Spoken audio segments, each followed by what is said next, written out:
أعوذ بالله من الشيطان الرجيم.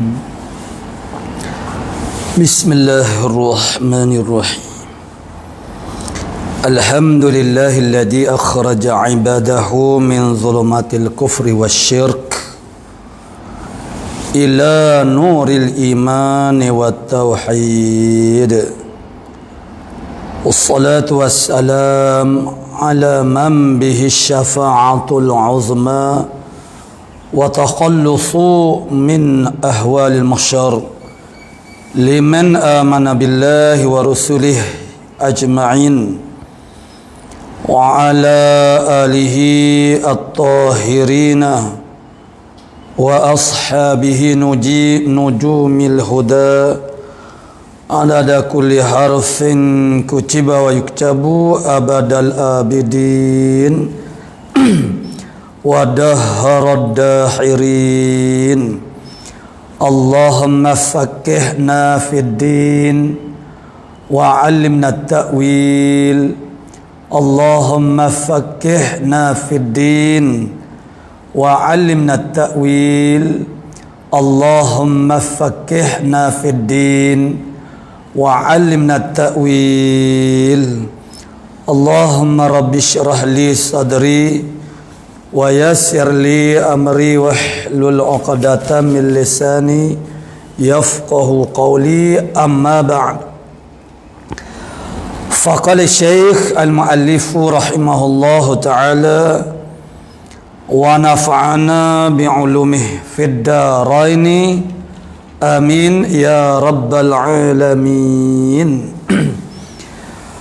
Puji itu bagi Allah yang menaikkan pada beberapa langit segala hati orang-orang yang mukminin akan beberapa matahari pengenalan, padahal cemerlang ia dengan cahaya tauhid dan juga yakin. Qala muallif rahimahullah ta'ala tarjumah kepada alhamdulillahilladzi atla'a fi samawati qulubil mu'minin. Mana segala puji itu hanya milik dan tertentu bagi Allah Subhanahu wa taala. Siapa dia Allah Subhanahu wa taala? Iaitulah yang menaikkan pada beberapa langit. Kita nak tanya Allah taala, kita kena tanya siapa Allah taala. Nah, tak boleh tanya bagaimana Allah taala, apa Allah taala. Tak boleh tanya di mana. Nah, itu semua soalan yang fasid dengan nisbahkan kepada Allah taala, kerana Allah taala ni Tuhan, dia adalah menyalahi dengan kaifiat kita makhluk. Maka soalan yang fasid tidak perlu dijawab mengikut kehendak soalan. Soalan yang fasid tidak perlu dijawab mengikut kehendak soalan. Soalan SPM kena jawab mengikut kehendak soalan. Soalan yang fasid perlu diperbetulkan dulu soalan itu. Soalan itu dia kena betul dulu, baru boleh kita jawab. Nah, baiklah, siapa dia Allah Ta'ala yang menaikkan pada beberapa langit segala hati orang yang mukminin, sebagaimana kemarin saya sudah bagi tahu bahawasanya mana di sini muallif kita rahimahullah taala ijra memperlakukan sini ilmu balaghah, yakni dengan mentashbih. Tashbih maksudnya menyerupakan segala hati orang yang beriman itu sepertilah langit. Pada pihak apa? Pada pihak sama-sama tempat naik. Kalau langit itu tempat naik matahari yang mahsus. Matahari yang mahsus ialah matahari zahir inilah yang hissi. Langit segala orang yang beriman itu ialah tempat naik bagi ma'rifatullah, pengenalan akan Allah Subhanahu wa taala. Menaikkan akan apa dia? Akan beberapa matahari. Jadi laras bahasa yang asal dia panggil aslut tarkib. Asal tarkibnya ialah dia lepas daripada fa'il, dia kena susunnya ialah maf'ul. Yani Allah Ta'ala yang menaikkan beberapa matahari pengenalan. Tetapi mu'alif kita pasing menaikkan pada beberapa langit. Itu suatu kaedah yang dinamakan kaedah hasar. Hasar ni makna simpan. Simpan apa dia? Simpan bahawasanya makrifah ini tidak akan naik pada mana-mana hati yang selain daripada hati orang yang beriman saja. Jadi maksudnya apabila seorang itu tidak ada iman di dalam hatinya, maknanya tidak akan mungkin naik matahari makrifah. Pengenalannya terhadap Allah Subhanahu Wa Taala tidak akan berlaku. Manakala tidak ada tauhid, maknanya makrifah itu adalah tentang kamalut tauhid, kamalul haqiqah, maknanya sempurna tauhid. Barulah nama dia orang panggil kenal. Jadi Allah Taala yang menaikkan pada langit-langit hati, langit segala hati orang yang mukmin akan beberapa matahari pengenalan. Ini samalah juga dia panggil idhafah, matahari pengenalan, matahari makrifah. Itu musyabbah bih kepada musyabbah, yakni menaikkan pengenalan yang diserupakan dengan matahari. Allah Ta'ala menaikkan pada hati-hati orang beriman, segala hati orang beriman yang diserupakan dengan langit, akhir pengenalan ataupun ma'rifah yang diserupakan dengan matahari. Pada pihak apa? Yakni pada pihak mencerahkan. Matahari mencerahkan alam buana kita ini. Ma'rifah mencerahkan hati. Ma'rifah yakni pengenalan akan Allah Subhanahu Wa Taala itu akan mencerahkan hati. Padahal itu dia panggil hal dari segi nahwunya. Padahal musyriqatan, maknanya cemerlan ia dengan cahaya tauhid dan yakin. Maksudnya cahaya tauhid, cahaya yakin. Tauhid dia ada cahaya. Tauhid itu adalah sumber kepada cahaya. Yakin sumber kepada cahaya. Bila ada tauhid, maka bercahayalah. Ada alat macam lampu, kemudian ada sumber tenaga, maka keluar cahaya. Begitu juga yakin ialah tentang ketetapan hati kita pada menerimakan sesuatu perkara. Maknanya tak ada orang panggil ihtimal. Tidak ada ihtimal andaian ku balik gulawe. Kalau yakin ada, kalau yakin datang, kita yakin ustaz datang, bermakna tidak ada ihtimal dia tak datang. Kalau zon tu ada ihtimal tak datang, beberapa peratus yang kurang daripada 50%.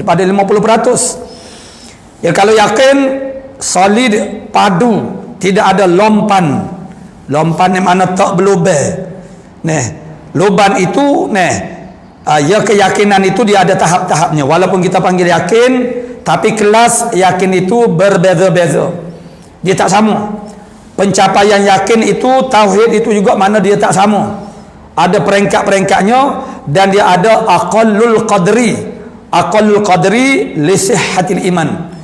Sekurang-kurang qadar untuk mengesahkan iman. Dia ada qadarnya, banyak mana. Dan selepas itu dia menuju kepada kamal, kepada sempurna yakin. Sempurna yakin. Jadi daripada tauhid maknanya mengesahkan Allah Taala, maknanya ja'ala syai'an wahidan, menjadikan suatu perkara itu ilah yakni menjadikan pada i'tiqad kita Allah Taala itu satu. Satu pada zat, sifat dan juga af'alnya. Jadi padahal makrifah saat itu makrifah tu dia panggil sumber kepada cahaya, kepada tauhid mengeluarkan cahaya, sebab ada sumber cahaya. Sumber cahayanya ialah makrifah. Daripada makrifah. Jadi kalau kita ambil iktibar permulaan seorang hamba itu mendapat hidayah daripada Allah Taala, yakni Allah Taala gambarkan di dalam ayat, afaman syarahallahu sadrahu lil Islam fahuwa ala nuri min rabbih. Adakah tidak kami bukakan dadanya, yakni dada manusia itu bagi Islam, maka dia berada di atas cahaya Tuhannya. Itu cerita bidayatul hidayah, permulaan hidayah, yang mana Allah Taala pancarkan nur hidayah ke dalam hati. Dalam hati itu ada basirah. Jadi kalau muka hati itu ada lapisan-lapisan dosa yang sangat tebal, lapisan sifat mazmumah dan juga aghyar, maka cahaya itu tak akan sampai kepada basirah, maka namanya basirah tu tak bernyala, tak bercahaya, maka tak keluarlah cahaya tauhid dan juga cahaya yakin ini. Tu cahaya tauhid, mana tauhid itu mana yang mengeluarkan cahaya itu ialah makrifah. Makrifah itu dia mengeluarkan satu cahaya tauhid, satu lagi cahaya yakin. Jadi seperti kita kata lampu-lampu neon mengeluarkan cahayanya dengan pelbagai makna, dia tak sama cahaya tu. Jadi makrifah itu sumber cahaya. Jadi cahaya itu ada cahaya tauhid, ada cahaya yakin. An-nur, perkataan nur, istilah an-nur itu secara maknawinya adalah simbolik kepada segala kebaikan yang terbit daripada Allah Subhanahu Wa Taala, semuanya diitlaqkan. Diitlaqkan maksudnya dikatakan sebagai cahaya. Jadi dan cahaya ini sekarang ini kita faham ialah cahaya tu cahaya yang mahsus. Cahaya tu sendiri pun maknanya dia hanya gejala-gejalanya adalah zahir apabila dia kena kepada objek. Tu. Apabila dia tak kena kepada objek ni antaranya jiring-jiring udara. Sebab itulah ada yang berwarna biru, warna hijau, warna ni boleh, cahaya itu boleh diwarnakan. Tapi kalau dia tak kena udara kita ni, dia ada jirim-jirim dia. Maknanya kalau tak kena udara, maknanya dia tidak akan bercahaya begitu. Jadi ma'rifatullah itu diserupakan seperti dengan matahari yang naik pada hati orang beriman itu. Ma'rifatullah itulah yang mengeluarkan cahaya tauhid yang sangat cemerlang. Cermalan makna gemilan. Cahaya ni cahaya yang sangat terang. Cahaya tauhidnya sangat terang. Cahaya yakinnya sangat terang. Makna yakin itu cahaya, tauhid itu adalah cahaya. Namun tahap pencerahan cahaya ini, kecerahan cahaya ini adalah berbeza-beza. Tahap kecerahan mana cahaya tauhid berbeza-beza. Pencapaian tahap kecerahan itu berbeza-beza. Begitu juga tahap kecerahan yakin itu jadi berbeza-beza. Bergantung kepada faktor-faktor, bergantung kepada sabab-sabab kepada sumber cahaya itu. Kemudian ma'rifatullah, tahap mana ma'rifatullah kita, pengenalan kita akan Allah Ta'ala itu pada tahap yang mana, maka cahayanya itu cemerlang cahaya tauhid atau cahaya yakin itu adalah bergantung kepada itu. Ma'rifatullah ini boleh diusahakan dan memang benda tu masuk dalam taklifiyah syariah. Begitu Allah Ta'ala memerintahkan kita dengan fa'lam annahu la ilaha illallah. Itu basic, asasnya. Asas dia kena tahu dulu. Tahu tu maksudnya ada maklumat. Makna fa'lam, ketahui olehmu alla ilaha illallah.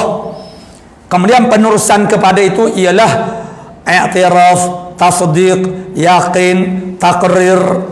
Itu yang mengandungi, yang terkandung makna tafsili, yang terkandung di dalam makna syahadah yang akan disebut oleh mu'alif kita rahimahullah ta'ala sebagai kesimpulan kepada sifat-sifat Allah Ta'ala juga sifat-sifat Nabi sallallahu alaihi wasallam. Jadi ma'rifatullah kita tu setara mana, tahap mana, maka kecemerlangan cahaya tauhid, kecemerlangan cahaya yakin ini adalah bergantung kepada itu. Dan kemarin saya sudah sebutkan bahawasanya pengenalan kita akan Allah Ta'ala tidak akan ada habisnya, tidak akan ada sudahnya. Bagaimana begitu ada habisnya pengenalan terhadap Allah Ta'ala, pengenalan kita terhadap makhluk pun tak sudah, tak habis. Kita tidak akan mengenali makhluk sehabis-habisnya. Maknanya kerana setiap orang dia tidak akan menzahirkan dirinya sepenuhnya. Dan manusia ini mana suatu boleh dikatakan sebagai suatu susunan kejadian. Orang panggil diri kita yang orang panggil yang halus itu, kita ada kebolehan-kebolehan tertentu. Antaranya manusia dia ada kebolehan bersandiwara. Masa kecil untuk nak memperbaiki perangai-perangai yang tidak elok yang ada pada anak kita ialah semasa kecil. Kerana sifat bersandiwara ini masih lagi belum membangun kepada anak yang masih kecil.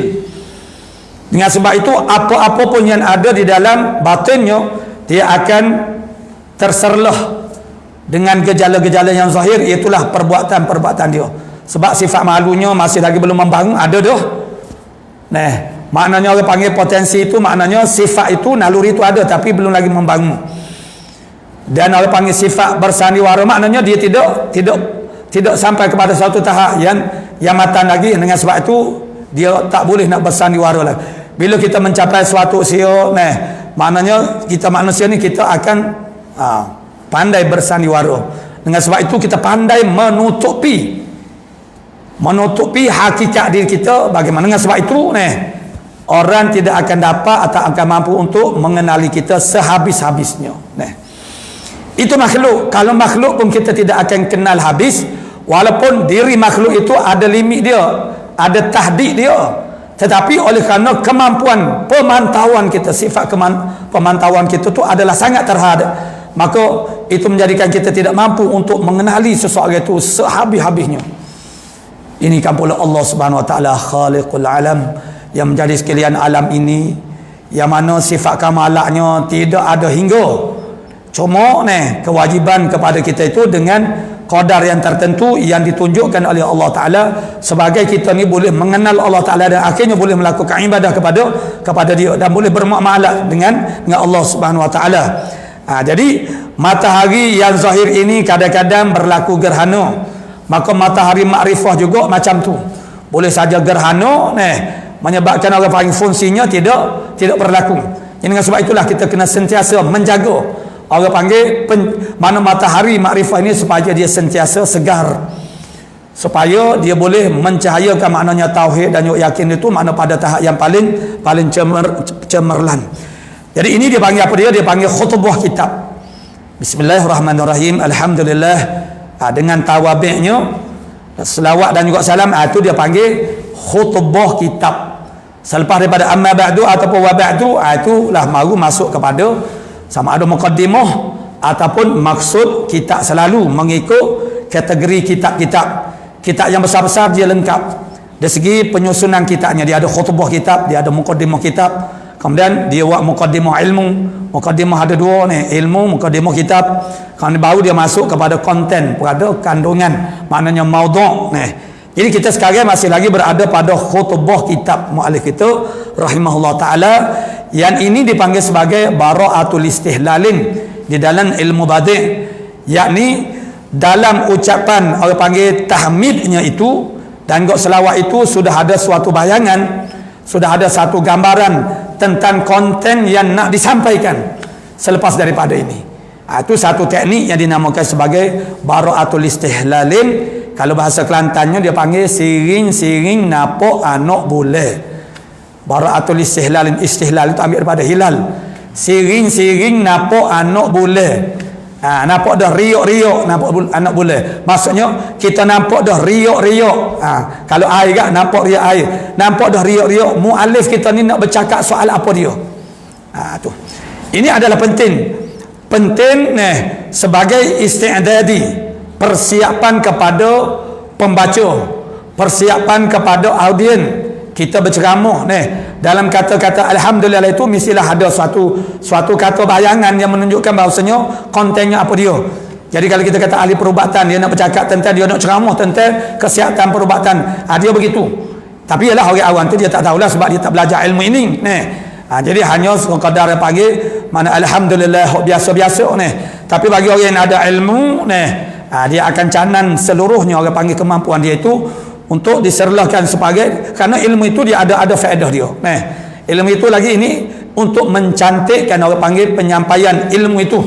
Seperti kita kata ni lah, macam kata-kata apa namanya orang yang masak dia hiaskan, orang panggil masakannya itu dengan perhiasan-perhiasan itu boleh menarik perhatian untuk orang lebih berselera memakan masakan itu. Jadi begitulah juga mu'alif kita dah berikan satu isti'dadi, persiapan kepada kita, persiapan fikiran kita dan jiwa kita untuk menanggapi apa-apa saja juadah yang akan dihidangkan oleh mu'alif kita rahimahullah ta'ala. Jadi maksudnya masa ni orang panggil mananya madu'unya, sasaran dakwahnya, mana audiennya, pembacanya tidak jadi nana bahasa Kelantan maksudnya kelam kabut tak karuan. maksudnya tak tahu apa ni. Kita tak boleh begitu. Mestilah apa saja yang kita buat tu ala basiratin di atas penglihatan yang cerah. Maksudnya jelas matlamat kita ni. Daripada awalnya bismillah, alhamdulillah, kita tahu dah nak menuju ke arah mana. Nah. Qala wassalatu wassalam ala turjuman uluhiyatih wa dalili wahdaniyatih Sayyidina Muhammadin al-mab'uthi bibahiril mu'jizat li ta'yidi risalatih wa tasdiqi hidayatih.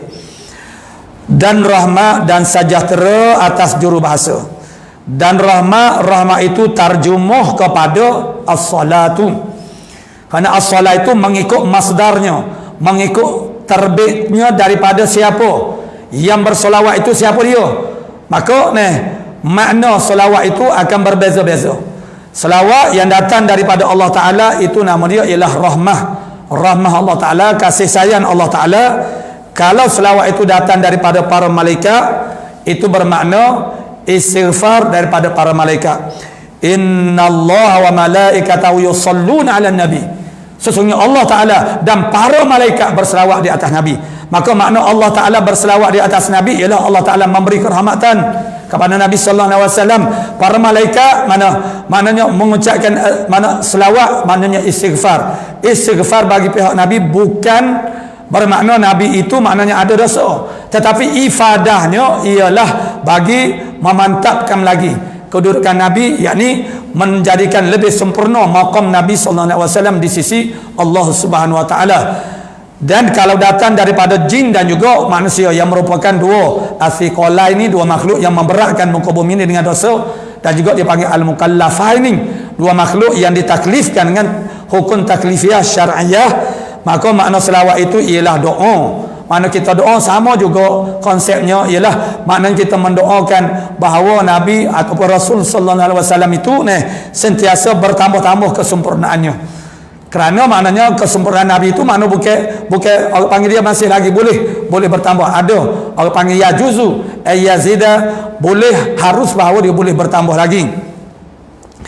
Jadi rahmat dan juga sejahtera atas juru bahasa. Sejahtera makna assalam, dengan menisbahkan kepada Rasulullah sallallahu alaihi wasallam, maknanya salam, assalamu ala nabiyyina sallallahu alaihi wasallam, yakni amma yakhafu ala ummatih.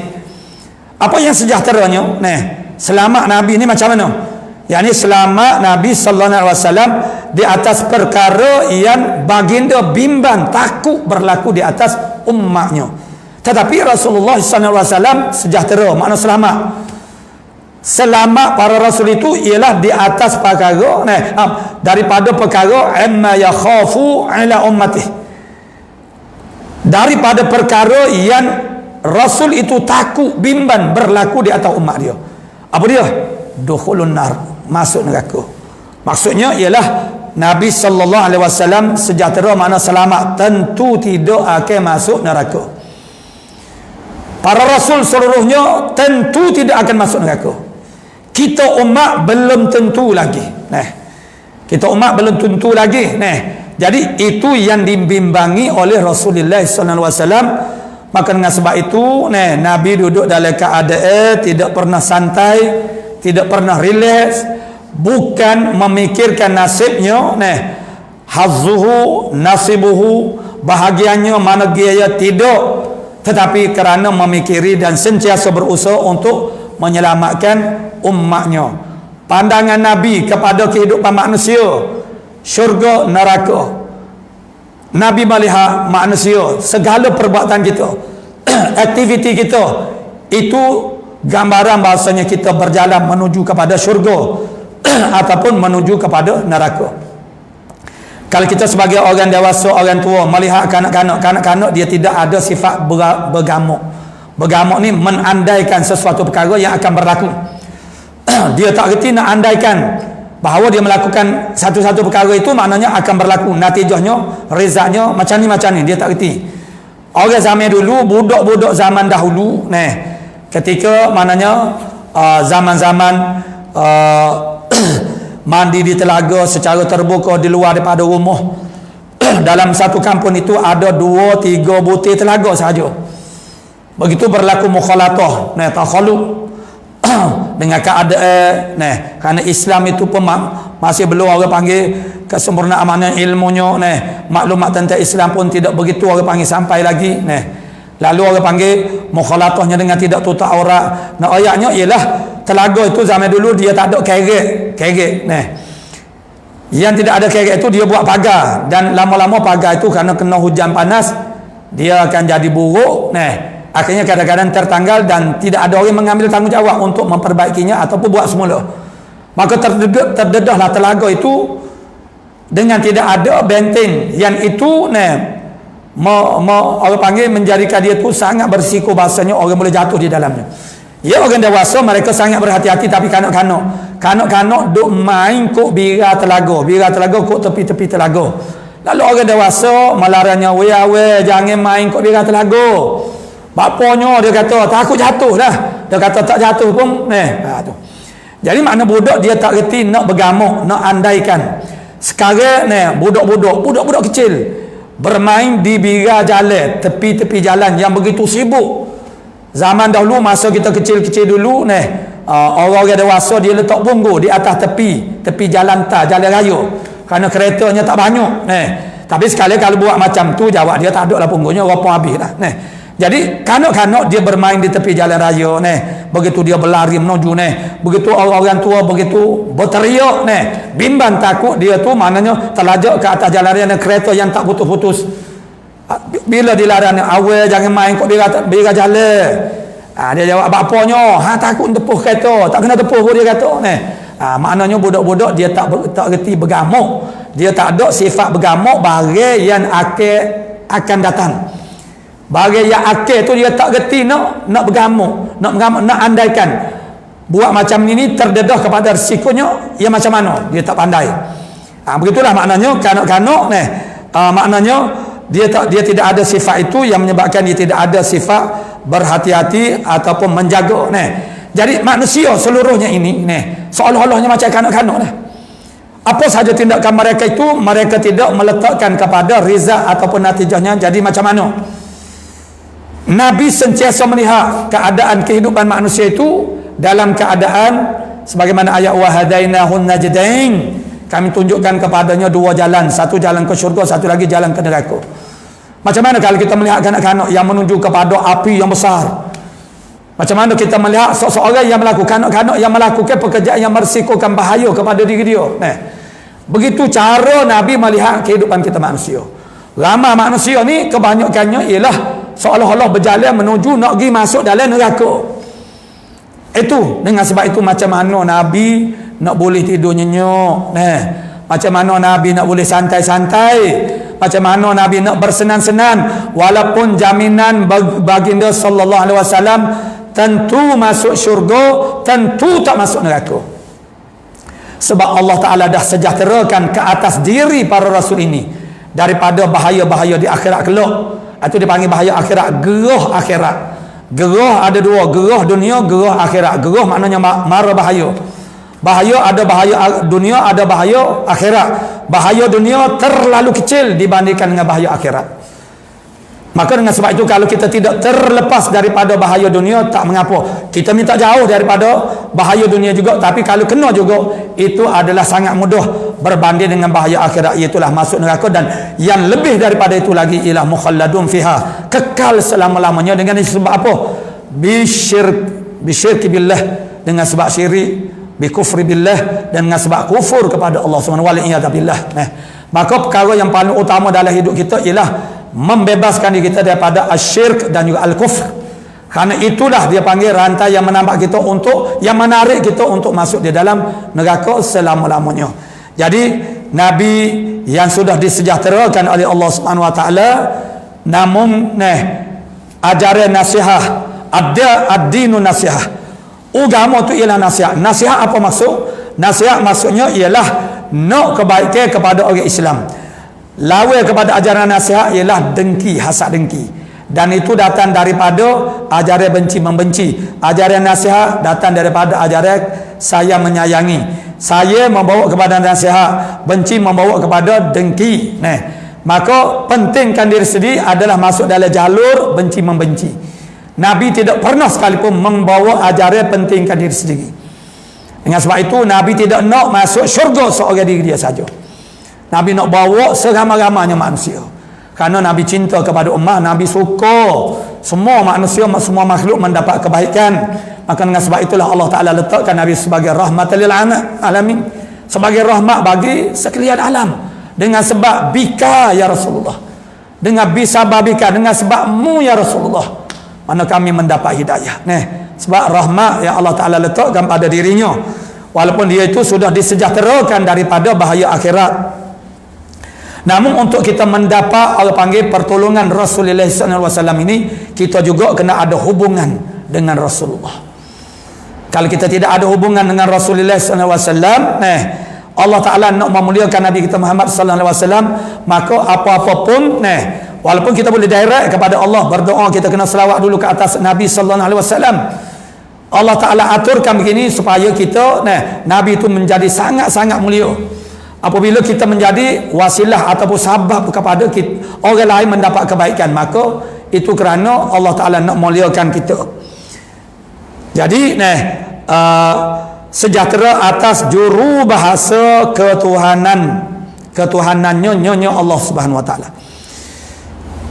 Turjuman, mutarjimun, boleh juga mutarjimun, tarjuman.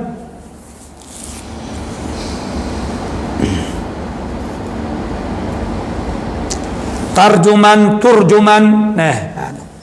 Tarjuman maknanya ialah juru bahasa. Juru bahasa ketuhanannya ya Allah Subhanahu Wa Ta'ala. Jadi muallif kita membangsakan, menggelarkan Nabi ini sebagai tarjuman uluhiyatih, juru bahasa ketuhanan Allah Subhanahu Wa Ta'ala. Juru bahasa, tarjuman ni ialah orang yang mesti lazim baginya pakar dalam dua bahasa. Yang pertama bahasa al-murtajamatun minhu, bahasa yang diterjemah, yang disalin bahasakan daripadanya. Satu lagi al-mutarjamatu makna ilaihi, bahasa yang nak diterjemahkan kepadanya. Misalnya nak terjemahkan bahasa Arab kepada bahasa Melayu, maka bahasa Arab tu dia panggil al-murtajamatu minhu, yang diterjemahkan, al-murtajam minhu, yang diterjemahkan daripadanya, yang diterjemah, disalin bahasa ke daripadanya. Kemudian bahasa Melayu kita tu ialah murtajamun ilahi kepadanya. Maka Nabi kita ni ialah tarjuman uluhiyatih, bahasa ketuhanan Allah Ta'ala. Nabi kita Muhammad SAW adalah orang yang paling pandai bahasa dengan Tuhan. Mana Nabi kita Muhammad SAW adalah orang yang paling reti, paling pandai bahasa ketuhanan Allah Subhanahu Wa Ta'ala. Dan juga Nabi kita Muhammad SAW yang paling mengetahui bahasa makhluk. Maka dengan sebab itu layaklah Nabi ini menjadi penterjemuh kepada ketuhanan Allah Subhanahu Wa Ta'ala. Nabi ini dia terjemahkan ketuhanan Allah Ta'ala itu pada kata-katanya dan pada perbuatan-perbuatannya. Tindakan-tindakannya itu adalah terjemah kepada uluhiyatillah Subhanahu Wa Ta'ala. Kita akan dapat melihat apa yang dilakukan oleh Rasulullah SAW, apa yang disebut percakap Nabi, diam Nabi, gerak Nabi, tidur Nabi, itu adalah menunjuk dilalahnya kepada ketuhanan Allah Subhanahu Wa Ta'ala. Ketuhanan Allah Subhanahu Wa Ta'ala ini disimpulkan dengan istighna'uhu an kulli ma siwah, terkayanya daripada setiap yang lain daripadanya, wa iftiqaru kulli ma ada ilaih, dan berhajat tiap-tiap yang lain daripadanya kepada Allah Subhanahu Wa Ta'ala. Siapakah yang boleh menterjemahkan makna ini kepada manusia? Nabi kita Muhammad sallallahu alaihi wasallam. Orang yang paling pandai bahasa dengan Tuhan, Nabi. Nabi kita Muhammad sallallahu alaihi wasallam orang yang paling pandai bercakap dengan Allah Subhanahu Wa Ta'ala. Itu bercakap tu bahasa kita. Orang pandai-pandai basuh dengan makhluk, Nabi juga. Ya, maka dia adalah sempurna pada menterjemahkan bahasa ketuhanan Allah Ta'ala kepada bahasa kemanusiaan. Maka di atas lunas yang telah dibuat oleh Rasulullah SAW inilah kita mengambil contoh, sampel kepada bagaimana seterusnya untuk kita memahami ketuhanan Allah Ta'ala. Dengan cara mana? Dengan cara kita nazar, wasilahnya ialah an-nazar. Nazar ialah pandang tilik kepada kejadian alam ini. Barahin, mana burhan-burhan yang menjadi penunjuk yang besar kepada ketuhanan Allah Subhanahu Wa Taala. Dengan sebab itulah Allah Taala secara sengaja pisah menjadikan seluruh kejadian alam ini untuk kita dapat mengenalinya. Alladzi khalaqa sab'a samawatin wa minal ardi mislahunna yatanazzalul amru bainahunna lita'lamu anna Allah ala kulli syai'in qadir wa anna Allah qad ahata bi kulli syai'in ilma. Allah Ta'ala Tuhan yang menjadikan 7 lapis langit dan daripada bumi seumpamanya, yakni balas tu juga 7 lapis juga, dan apa saja yang ada di antara keduanya langit dan bumi ini, tujuannya ialah lita'lamu, supaya kamu tahu siapa kamu, mukhatabnya yang ditujukan oleh Allah Ta'ala. Allah Ta'ala bercakap dengan siapa dia? Kita manusia. Al-Quran itu ialah kalamullah. Allah Ta'ala peruntukkan untuk kita manusia.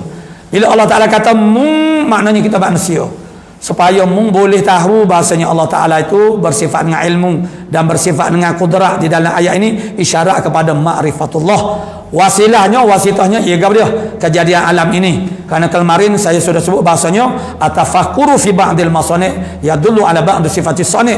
Berfikir kepada sebahagian daripada masani', produk-produk, karya-karya, pembuatan-pembuatan, membawa kepada kita faham, kita erti kepada sebahagian daripada sifat sani'. Allah Ta'ala sani' tukar yang buat produk. Jadi kejadian alam ini seluruhnya adalah produk Allah Subhanahu Wa Ta'ala. Gunakan basar kita, gunakan sam'u kita, sama' kita dan fuad kita, akal kita, berdasarkan orang panggil makna kitab yang diturunkan dan juga penjelasan daripada Rasul yang diutuskan, maka kita akan menemui Tuhan yang sebenarnya, yang benar-benar bersifat dengan sifat ketuhanannya.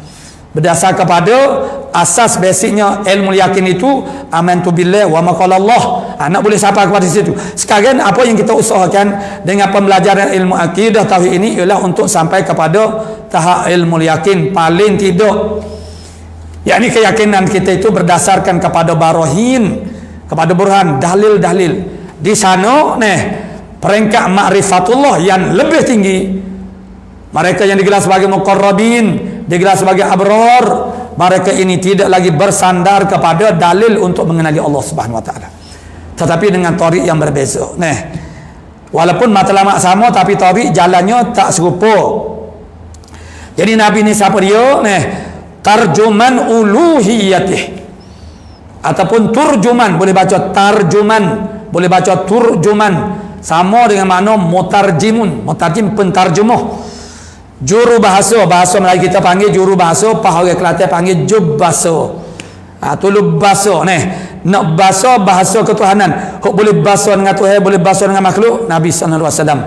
Maka dia menjadi orang panggil orang tengah. Tu. Maka dengan sebab tu melalui dia Allah Ta'ala nak sampaikan perintahnya melalui Nabi sallallahu alaihi wasallam. Kita makhluk pun nak sampai kepada Allah Ta'ala ya direct pada hakikatnya, tapi kena lalu kok Nabi kita Muhammad. Kerana apa? Kerana Allah Ta'ala nak memuliakan Nabi. Juru bahasa ketuhanannya ya Allah, dan yang menunjuk kepada keesaannya ya Allah Ta'ala, wadalili wahdaniyatih. Sabria Nabi Muhammad sallallahu alaihi wasallam ini ialah dalil keesaan Allah Ta'ala. Dalil ini maknanya yang menunjuk.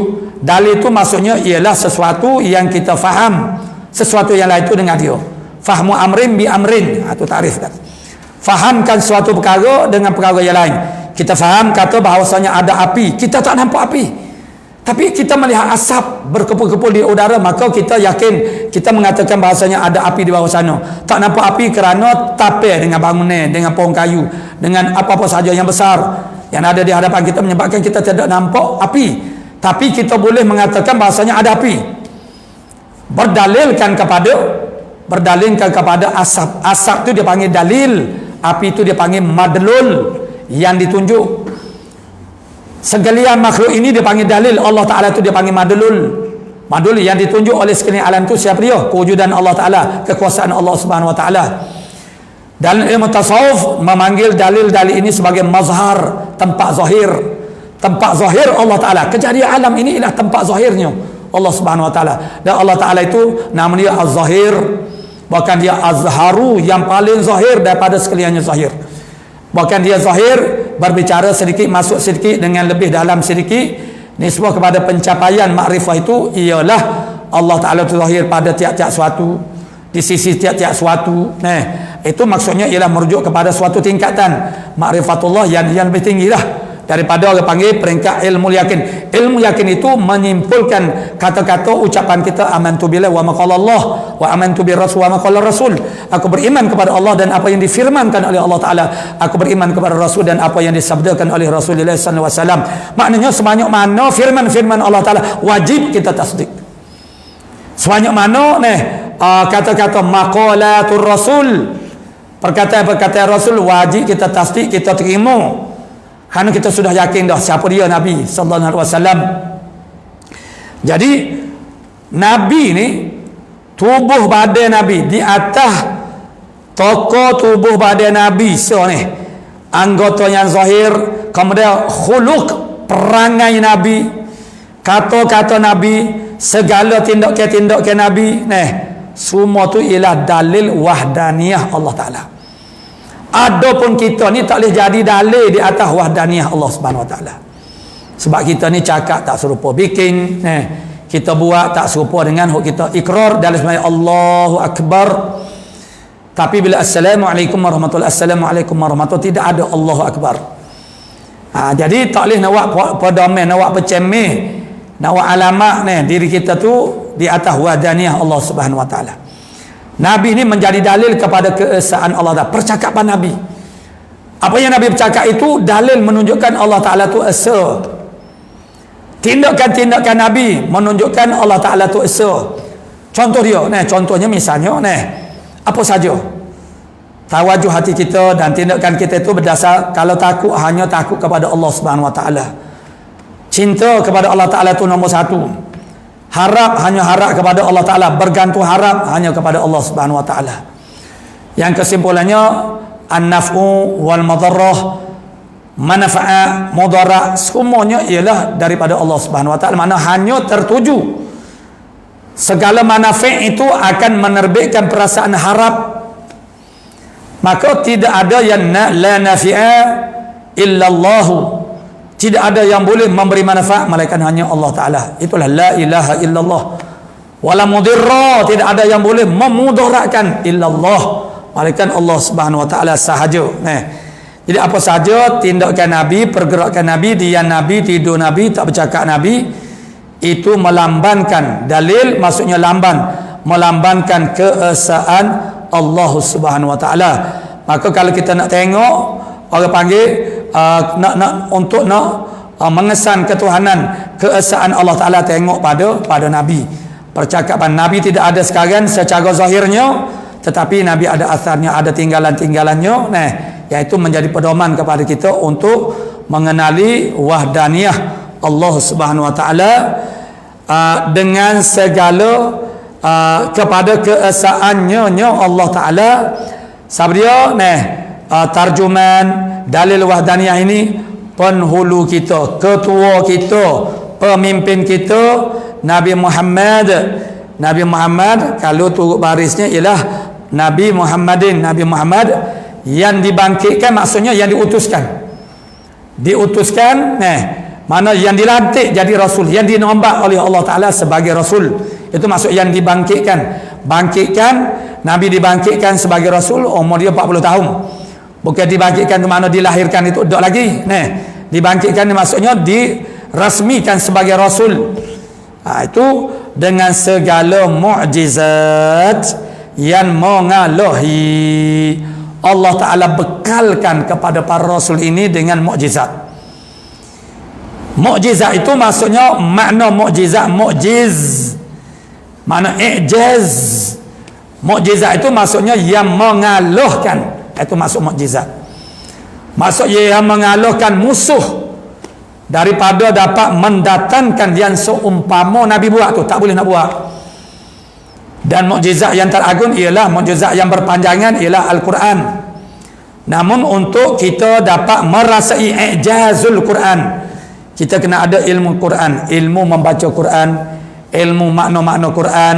Barulah kita dapat merasai i'jazul Quran, i'jaz, kemukjizatan Al-Quran itu.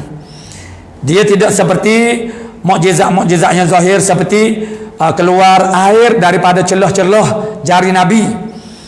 Tidak sebagaimana tangan Nabi Musa yang dikepitkan pada ketiaknya begitu bercahaya dikeluarkan. Karena itu dengan ta'arif mukjizatnya ialah amrul khariqul lil adati, pekerjaan yang mencari bagi adat.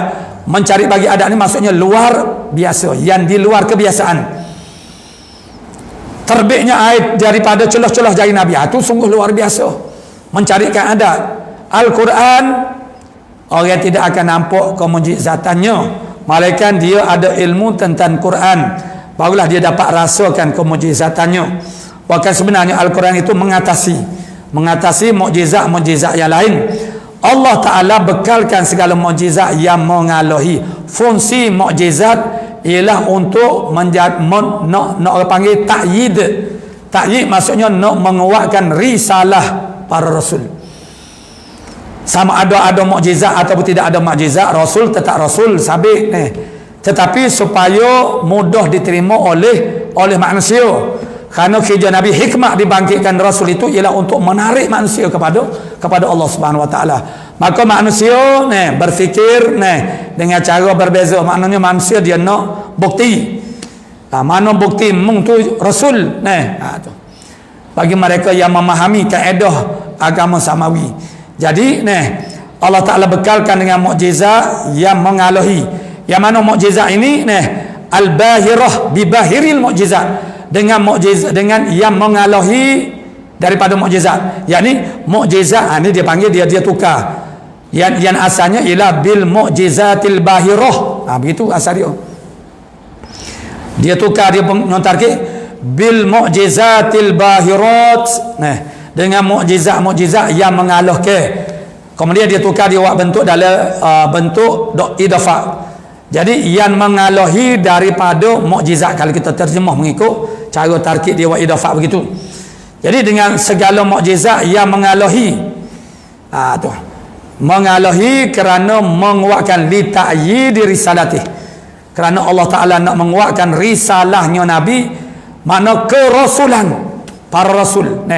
Ialah pembuktiannya kepada makhluk, supaya menjadi fiqh, jadi teguh pada hati makhluk itu, ya sungguh ini orang adalah rasul, berdasar kepada mereka itu ada mukjizat.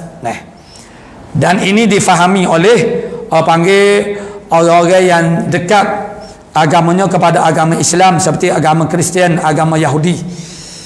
Walaupun agama mereka itu sebenarnya tidak betul, tapi dari segi akidahnya dia adalah sangat dekat kepada makna Islam. Namun bagi orang-orang yang ditutupi mata hatinya dengan segala kegelapan, kekufuran dan juga syirik kepada Allah Subhanahu Wa Taala, maka mereka tetap saja tidak akan menerima dakwah Nabi sallallahu alaihi wasallam. Itu yang berlaku kepada orang-orang jahiliyah, musyrikin Mekah. Orang Mekah ni kita katakan setiap hari lah dia ni melihat mukjizat Rasulullah sallallahu alaihi wasallam. Mukjizat Nabi kita Muhammad sallallahu alaihi wasallam banyak. Berlaku mukjizat ini ketika berlaku sesuatu yang menuntut berlakunya mukjizat itu, yang memerlukan pembuktian daripada Nabi kepada orang-orang yang berada di sekelilingnya. Dan begitu orang Mekah, musyrikin Mekah sengaja menyakiti Nabi dan buat benda-benda mengejek Nabi ni. Dan ketika itu berlakulah mukjizat, dan ada percubaan-percubaan untuk membunuh Nabi dengan orang panggil mempersiapkan pemuda-pemuda untuk menjatuhkan batu Nah, daripada suatu bangunan lorong yang Nabi lalu melalui lorong itu, maka batu itu diangkat, dan bila Nabi lalu tapi semua akan dijatuhkan batu itu. Tapi semua itu tidak berlaku. Allah Taala tidak menghendaki berlaku itu kepada Rasulullah sallallahu alaihi wasallam. Jadi orang Mekah setiap hari dia melihat mukjizat Nabi sallallahu alaihi wasallam.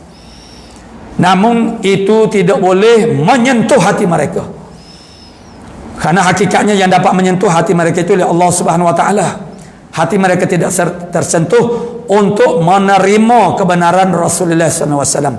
Walaupun sebahagian daripada mereka sudah mengiyakan di dalam hati, ya sungguh ni orang ini betul-betul Rasul.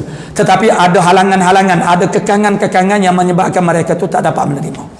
Tetapi bagi mereka yang sangat dekat kefahaman akidahnya dengan Islam, seperti daripada kalangan orang Nasara, begitu kali pertama melihat mukjizat daripada Rasulullah, itu sudah dapat menyentap hatinya, dan untuk boleh dia beriman kepada Allah dan juga Rasulullah sallallahu alaihi wasallam. Itu berlaku kepada seorang raja Syam, diceritakan dalam suatu kitab, nama dia kitab Durratun Nasihin.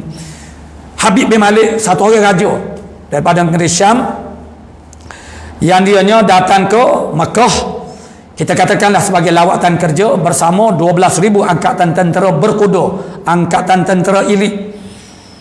Dan dia tidak masuk dalam kota Mekah, dia berhenti di satu tempat yang bernama Abtah, di luar daripada kota Mekah. Pemimpin-pemimpin Mekah pergi ke sana untuk menyambut kedatangan Habib bin Malik.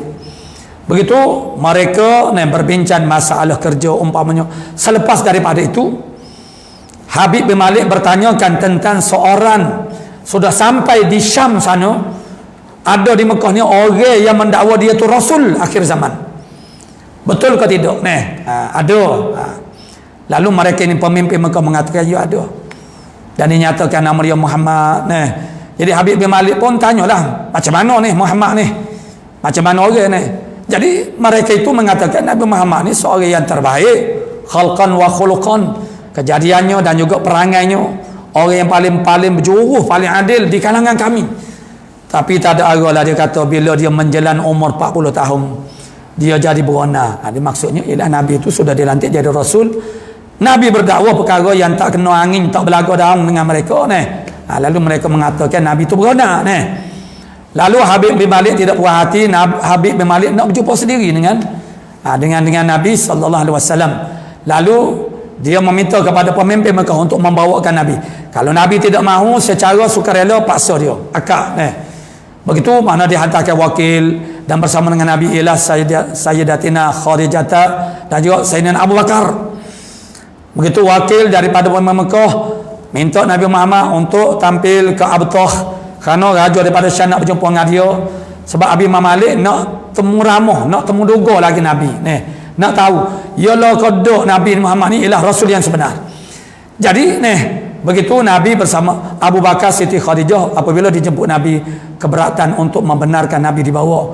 Janganlah ya Rasulullah, demo nak mari wakil nak raja Syam bawa askar makna 12 orang tentera berkuda. Nabi tidak orang panggil, maknanya Nabi tetap pergi, dan Nabi yakin Allah Ta'ala akan jaga dia. Bila dibawa ke hadapan Habib bin Malik, maka Habib bin Malik bertanya kepada Rasulullah sallallahu alaihi wasallam. Soalan yang ditanyakan pertama sekali dia, Habib bin Malik tanya, adakah benar kamu mengaku kamu itu Rasul? Ya, betul.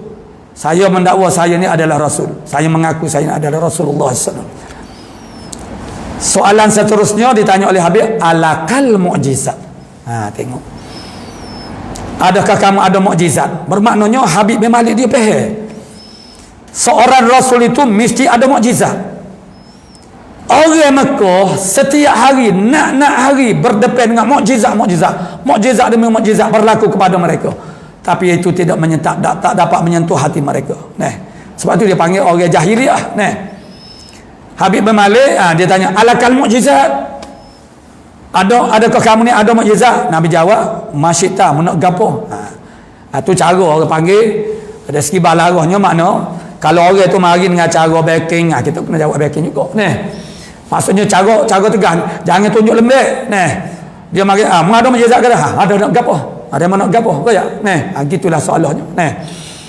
barulah sesuai dengan. Lalu Habib bin Malik minta, sekarang waktu tengah hari, ni ambo sandarkan, saya sandarkan kepada kitab Durratun Nasihin. Boleh tengok dalam tajuk Mukjizat Rasulullah sallallahu alaihi wasallam, ada cerita dia. Jadi Habib bin Malik minta dengan Nabi suatu perkara. Apa dia? Sekarang masa tengah hari, matahari di tengah kepala. Sekarang aku nak kamu tunjuk kepada matahari itu, kamu heret dia masuk taghrib di dalam bumi. Maksudnya jatuh matahari waktu tengah hari. Kemudian naik bulan, akhirnya dia turun di atas kepala kamu. Kemudian dia bersyahadah, bersaksi kerasulan kamu. Kemudian dia terbelah dua, turun ke bawah, masuk dalam jubah, keluar ke mana bulan saat itu dia terbelah dua dulu. Kemudian dia masuk ke bawah jubah dan tubik ke lengan baju. Kemudian dia bertakut semula. Kemudian bersyahadah tentang kerasulan kamu. Kemudian bulan itu naik semua. Kemudian dia tagrib. Kemudian matahari naik mengambil tempatnya semula. Itu permintaan daripada Habib bin Malik. Bila Habib bin Malik minta Nabi buat macam tu, fawasaba Abu Jahlin, itu ditulis ibarat kita tu. Fawasaba Abu Jahlin, melompat gembira oleh Abu Jahal. Sono Abu Jahal. Qad ablaghta wa ahsanta wa qad ablaghta, kata dia. Oh, comel meminta ni bagai pelik mana, sesungguhnya kamu telah melampau-lampaukan pada permintaan kamu. Dia sebab Abu Jahal dan orang yang seumpamanya, dia sentiasa minta Nabi buat benda pelik-pelik. Tujuan dia ialah kalau Nabi tak berjaya buat benda tu, dia nak dia nak sorok pada muka. Tetapi setiap kali mereka meminta Nabi buat apa-apa pun, benda itu berlaku, berjaya dilakukan oleh Nabi. Jadi mereka tak dapat idea nak cari satu benda, satu perbuatan, satu hal yang mana benda tu memang sangat, orang panggil, kita kata mustahil dah nak buat. Jadi tak terlintas dalam hati mereka untuk minta Nabi buat. Tiba-tiba Habib bin Malik ni minta Nabi buat balas tu, syukur Abu Jahal, kerana andaiannya Nabi tidak mungkin akan dapat melakukan benda tu. Nabi steady saja, relax, tak ada apa-apa, tak ada nampak panik. Dia tak boleh tunjuk panik. Nabi natural ya, ketetapan yang Allah Ta'ala jadikan pada hati Nabi, begitu dia boleh begitu. Nabi sebagai pendakwah dia kena mengambil peluang, mengambil kesempatan. Jangan hanya orang mengambil daripada kita. Sebagai pendakwah maknanya matlamat dia apa dia. Lalu Nabi kata, boleh hakmu minta tu tak apa, aku boleh buat, tapi ada syarat. Syaratnya ialah kalau aku berjaya buat benda ni, mungkin kena beriman. Tu. Jadi kalau macam kita kata, tak apa, misal orang minta kita suruh buat satu benda, kita boleh buat, kita rasa boleh buat, kita tak letak syarat dah. Itu maksudnya kita tidak ambil kesempatan. Maksud syarat itu syarat yang menguntungkan dakwah lah. Nabi kata, kalau aku buat lagu ni, mu nak beriman ke tak? Tak apa. Habib Malik kata, tak apa, aku boleh beriman, tapi aku ada syarat lagi untuk aku beriman, sebab bukan mudah nak tukar agama Syaratnya mungkin bagi tahu kepada aku apakah yang memasyghulkan hati aku sekarang ni. Nabi kata tak apa, insya-Allah boleh. Lalu Nabi pun beredar meninggalkan Habib bin Malik dan khalayak ramai. Nabi naik di atas Jabal Abi Qubis, Bukit Abi Qubis. Maka Nabi semaya 2 rakaat bermunajat kepada Allah Subhanahu wa taala. Malaikat Jibril datang selalu. Inna Allah ayukriukas salam, sesungguhnya Allah Ta'ala mengirim salam kepadamu ya Rasulullah. Jangan bimbang, jangan gobah hati. Sesungguhnya apa yang diminta oleh Habib bin Malik itu sudah pun ditulis, ditetapkan oleh Allah Ta'ala pada azal lagi. Nabi berdoa kepada Allah Subhanahu wa taala, Jibril mari royak, Nabi tenang saja. Lalu Nabi pun turun. Nabi turun, maka Nabi pun memulakan apa yang diminta oleh Habib bin Malik sani. Nabi tunjuk kepada matahari. Matahari jadi tagrib, Nabi heret. Kemudian wak naik bulan tu pecah dua, masuk ke bawah jubah, kemudian tubik ke kemudian bila dia bertakut semula, dia bersyahadah kepada Nabi. dan mengatakan sesungguhnya benarlah Rasulullah SAW sebagai Rasul, dan beruntunglah orang yang mengikutnya dan rugilah orang yang mentakzib akan dia. Kemudian bulan saat itu naik semula, kemudian dia turun tagrib, kemudian naik matahari semula. Kemudian Habib Malik kata, okey, tak apalah, kamu sudah buat sebagaimana yang aku minta. Sekarang beritakan kepadaku apakah yang menjadi kesusahan hatiku sekarang. Lalu Nabi menyatakan, dengan pemberitahuan Allah Ta'ala kepada Nabi boleh raya, Nabi kata, sekarang mung duduk cerita di atas puteri kamu, kerana puteri kamu itu dijadikan keadaannya tidak ada tangan. Kalau ada tangan tunah gitu je, tak ada kaki. Seorang puteri, bayangkanlah seorang puteri, seorang anak perempuan, lepas tu puteri pula, maka susah hatinya dia, anak yang dalam keadaan siapa dia lah, putera mana nak anak dia Jadi begitu Nabi katakan, maka Habib bin Malik pun puas hati. Lalu pada masa itu selalu dia beriman kepada Allah dan juga pada Rasulullah. Maksudnya nak ayatnya, orang yang faham agama samawi ini, walaupun mana agamanya tidak benar, pelesu juga tetapi sekurang dia reti, kalaulah yang dinamakan Rasul itu pasti kena ada mukjizat. Dan cerita tadi saya ambil, saya nakal daripada kitab Durratun Nasihin. Apa-apa pun saya tanya ialah begitu kitabnya disebut. Baiklah, mukjizat itu mukjizat yang mengalahi, makna mukjizat yang maknanya dengan istilahnya tak mungkin orang boleh mendatangkan seumpamanya. Jadi Al-Quran walaupun ada percubaan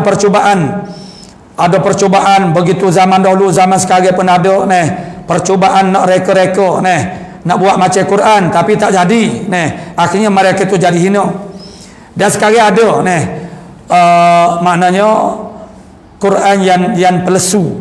Quran yang pelesu ini maksudnya ini adalah buah tangan daripada musuh Islam lah. Ketika saya belajar sekitar tahun 98, 99 di kuliah Pondok Darul Naim, begitu ada seorang guru yang mengajar itu, makna guru dalam ilmu fiqh dakwah, dia sebut masa tu internet baru mula ada, baru nak ada, tidak ramai lagi orang yang pandai, orang panggil menggunakan internet. Begitu ada di dalam internet itu maknanya satu surah. Tapi sekarang adakah benda itu sudah didelete ke atau mana, wallahu alam. Tapi mengikut maklumat dia kata di sana ada satu surah yang disebut dinamakan sebagai surah Al-Muslimun. Surah Al-Muslimun. Surah Al-Muslimun ni tak ada dalam Quran. Al-Mu'minun adalah tu. Jadi ayatnya kandungan dia tak lain tak bukan.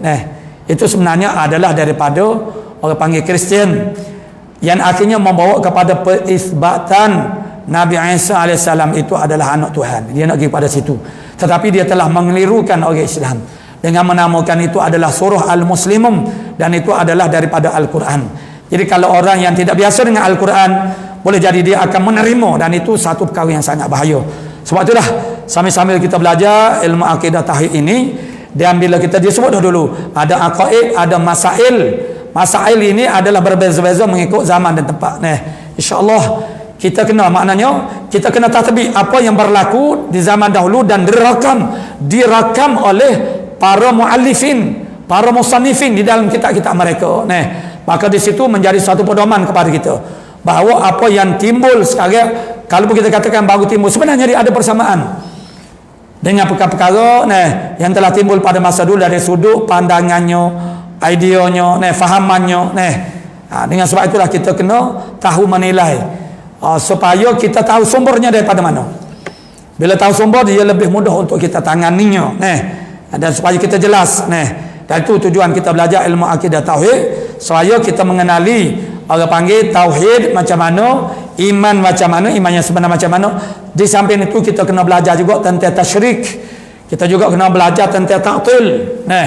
Dia akidah di dunia ni, banyak-banyak mana pun agama, dia ada 3 sahaja jenis akidah.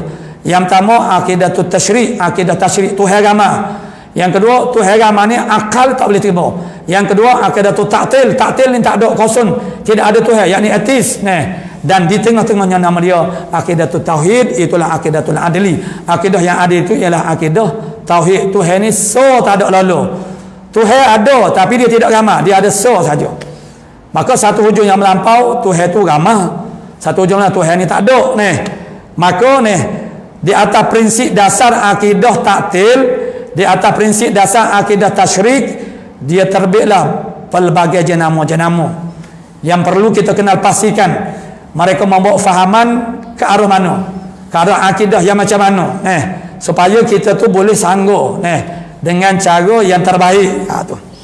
Jadi begitulah makna mukjizat yang diberikan oleh Allah kepada Rasulullah itu sebagai nak takyid, nak menguatkan akan risalahnya ke Rasulullah Nabi SAW dan membenarkan penunjuknya.